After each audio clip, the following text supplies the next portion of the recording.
வாழ்க்கையில் இழப்போட வலியையும் வேதனையும் அனுபவிச்சுக்கிட்டு இருக்கீங்களா?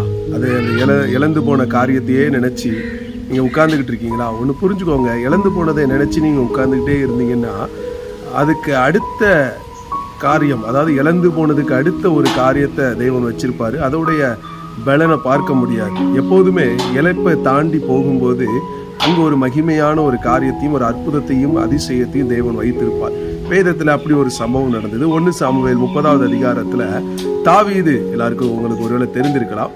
அந்த தாவீதோடைய வாழ்க்கையில் நீங்கள் பார்த்தீங்கன்னா சகலத்தையும் இழந்துட்டான். அவனுடைய குடும்பத்தில் இருந்து அவன் சம்பாதிச்சு சேர்த்து வச்சிருந்த அவ்வளோ காரியத்தையும் இழந்து விட்டான். அவன் ஒரு இடத்துக்கு போயிட்டு வர்றதுக்குள்ள நோட்டை வந்து தூக்கிட்டு போயிட்டான். நல்லா கவனிச்சுக்கோங்க, அந்த இடத்துல இழந்து போனதை நினைச்சு அங்கே உட்காந்து பயங்கரமா அழுதான். தன்னிடத்துல பலன் இல்லாமல் போக மட்டும் அழுதான். அவன் மட்டும் அழல, அவன் கூட்டத்துல கூட இருந்தவங்களா அழுதாங்க. கடைசி அவன் கூட இருந்தவங்களே அவனை கொல்லணும்னு சொல்லி கல்லை தூக்கிட்டு நிற்கிறாங்க.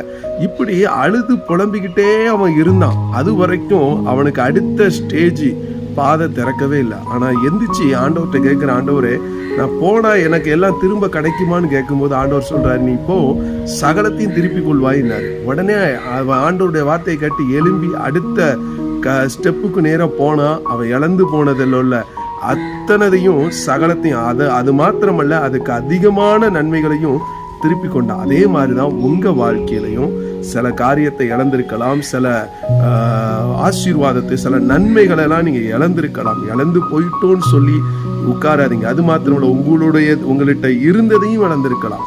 இப்படி இழந்து போயிட்டோமேன்னு சொல்லி உட்கார்ந்து நீங்க அழுதுட்டு அதையே நினைச்சு நீங்க கலங்கிட்டு இருந்தீங்கன்னா லைஃப்ல அப்படியே தான் இருக்கணும். கண்ணீரை தொடச்சிட்டு எழும்பி, ஆண்டவரே எனக்கு நான் இழந்து போனதை மறுபடியும் பல மடங்கு எனக்கு திரும்ப நான் பெற்றுக்கொள்ளணும்னு சொல்லிட்டு எழும்பி முன்னேறி போங்க. கர்த்தர் உங்களிடத்துல நீங்க எதெல்லாம் இழந்தீங்களோ அதை எல்லாவற்றையும் சகலத்தையும் உங்க வாழ்க்கையில திருப்பி கொள்ளும்படி காரியத்தை மாறுதலாய் முடிப்பார். நிச்சயமா உங்க வாழ்க்கையில சகலத்தையும் திருப்பி கொள்வீங்க. ஆமென்.